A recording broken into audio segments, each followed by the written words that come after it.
Assalamualaikum warahmatullahi wabarakatuh. Kembali di channel Niono Dino. Di video kali ini kita akan membahas pemetaan honorer dan bagaimana untuk tahapan penyelesaiannya. Oke, langsung saja. Penyelesaian honorer di instansi pemerintahan di seluruh Indonesia. Oke, sebentar.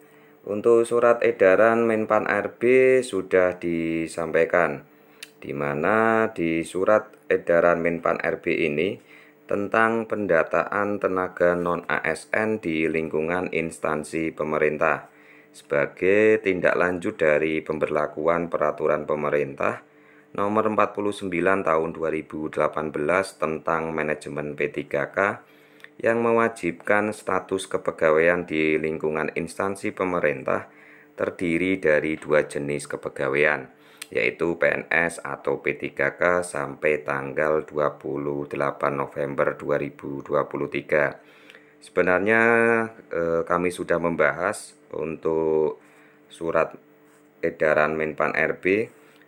Bagi teman-teman yang baru masuk di channel Niono Dino bisa lihat di list video kami. Dan jangan lupa subscribe channel Niono Dino supaya tidak ketinggalan informasi tentang seleksi P3K. Oke, langsung saja. Setelah disampaikannya surat edaran Menpan RB, nanti ada pendataan dari beberapa semua instansi di seluruh Indonesia. Sebenarnya pemerintah pusat dan daerah ini fokus untuk mengatur pegawai di instansi pemerintah untuk mempercepat transformasi sumber daya manusia. Pejabat pembina atau PPK sudah melakukan pemetaan honorer untuk melihat jumlah realnya.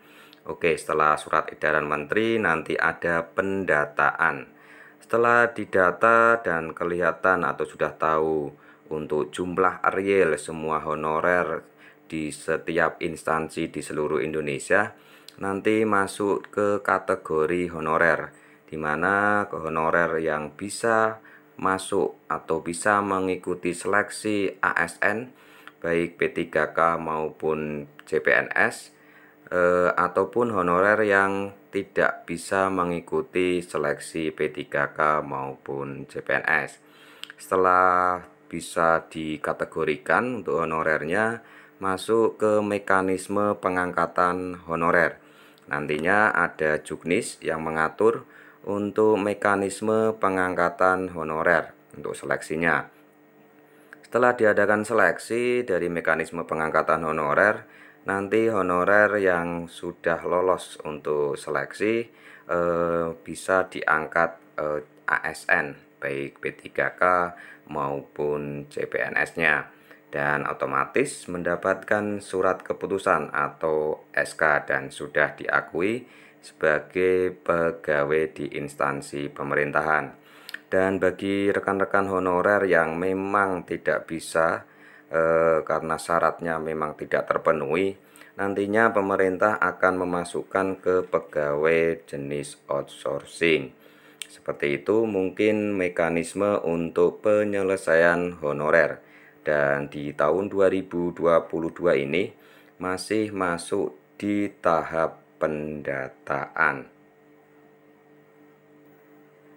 Dari surat edaran Menpan RB sudah ditindaklanjuti di beberapa Pemda, seperti contoh dari pemerintah Provinsi Jawa Barat sudah melakukan dan akan melakukan pendataan honorer di instansinya. Ini dijadwalkan untuk pendataannya adalah tanggal 2 sampai dengan 17 Agustus 2022 dan jadwal sudah disampaikan.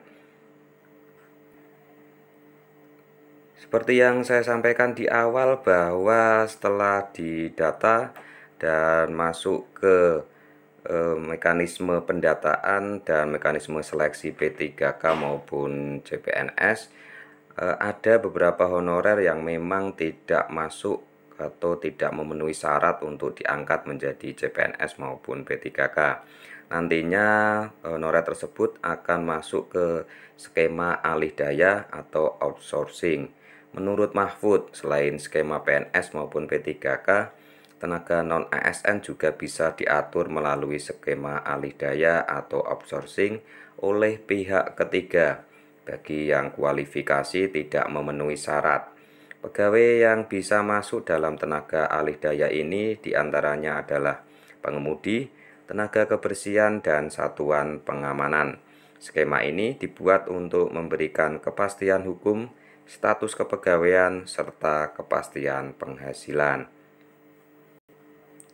Ya, setelah pendataan kita tunggu informasi selanjutnya sampai diangkatnya seluruh honorer menjadi ASN. Seperti itu informasi yang dapat saya sampaikan. Terima kasih. Wassalamualaikum warahmatullahi wabarakatuh.